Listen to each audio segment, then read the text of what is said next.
നമസ്കാരം. ജയം ടോക്സിലേക്ക് സ്വാഗതം. മുഖ്യമന്ത്രി സ്ഥാനാർത്ഥിയായി VD സതീശൻ വരും എന്ന് രാവിലെ കേൾക്കും.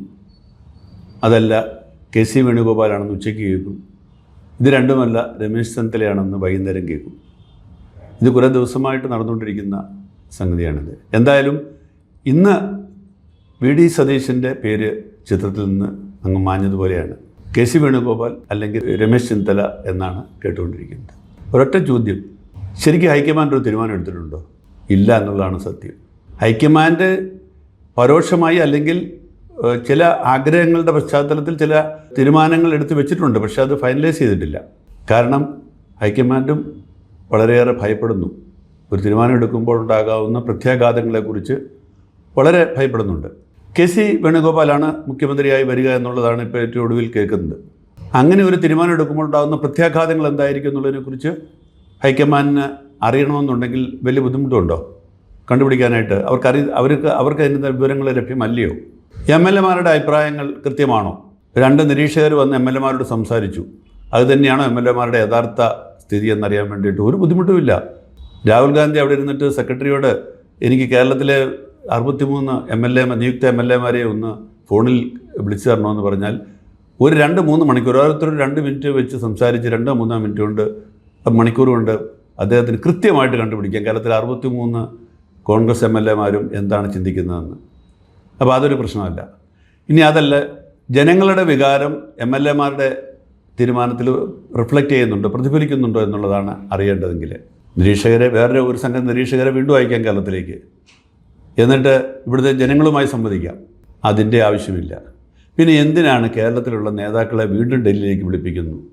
ഇവിടെ K. Muraleedharan, K. Sudhakaran, MM Hasan, അങ്ങനെ ഒരു നിര നേതാക്കളെ ഇപ്പോൾ വിളിപ്പിക്കുകയാണ്. ഇനി അവർ ചെന്നിട്ട് വേണോ കേരളത്തിലെ സത്യം പറഞ്ഞു കഴിഞ്ഞാൽ ഇതൊക്കെ ഒരു നാടകമാണ്. കാരണം തീരുമാനം വൈകിക്കണം. ഫൈനൽ ഡിസിഷൻ എടുക്കുന്നതിന് മുമ്പായിട്ട് എനിക്ക് തോന്നുന്നത് രമേശ് ചെന്നിത്തലയോടും VD സതീശനോടും ഒക്കെ ചില നിർദ്ദേശങ്ങൾ വെച്ചിട്ട് അവരോട് തീരുമാനം എടുക്കാണ്ട് ആവശ്യപ്പെട്ട് വേണം. അവർ സമയം വേണമെന്ന് പറഞ്ഞു കാണും.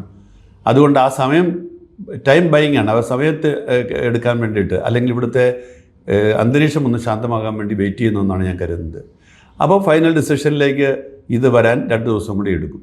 എന്തായാലും അനിശ്ചിതമായിട്ട് നീട്ടിക്കൊണ്ടാകാൻ പറ്റത്തില്ല. കാരണം 23-ാം തീയതിക്കകം സത്യപ്രതിജ്ഞ ചെയ്ത് മന്ത്രിസഭ അധികാരമേറ്റില്ലെങ്കിൽ ഇവിടെ സംഭവിക്കാൻ പോകുന്നത് ഗവർണർ രാഷ്ട്രപതി ഭരണത്തിന് ശുപാർശ ചെയ്യും, നിയമസഭ പിരിച്ചുവിടും. പിരിച്ചുവിടേണ്ട, കാരണം നിയമസഭ ഉണ്ടായിട്ടില്ല, സത്യപ്രതിജ്ഞ ചെയ്തിട്ടില്ല.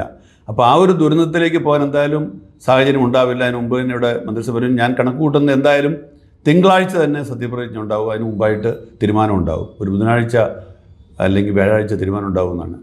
അപ്പം തീരുമാനം എന്തായാലും മുഖ്യമന്ത്രി സാക്ഷാൽ KC വേണുഗോപാൽ ആയിക്കോട്ടെ, രമേശ് ചെന്നിത്തല ആയിക്കോട്ടെ, VD സതീശൻ ആയിക്കോട്ടെ, ആരായാലും ജനം ആഗ്രഹിക്കുന്ന സംഗതി എന്താണ്? ഈ UDF മുന്നണി കൊടുത്ത വാഗ്ദാനങ്ങൾ നിറവേറ്റണം. അത് നിറവേറ്റണമെങ്കിൽ ഒരു കാര്യം ഉറപ്പാണ്, ഈ 3 പേരും ഉണ്ടാവണം. ഈ 3 പേരും ഒന്നിച്ച് നല്ലാതെ എടുക്കുന്ന എന്ത് നടപടികളും അതിൻ്റേതായ പ്രത്യാഘാതങ്ങളുണ്ടാവും.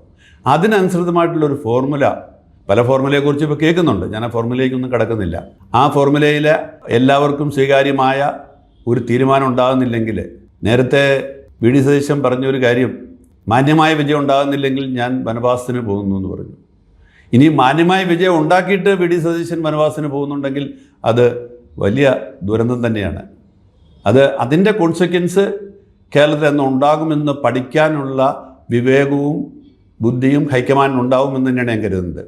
എടുത്തിയായിട്ട് തീരുമാനമെടുത്തിട്ട് പിന്നെ കരഞ്ഞിട്ട് കാര്യമില്ല.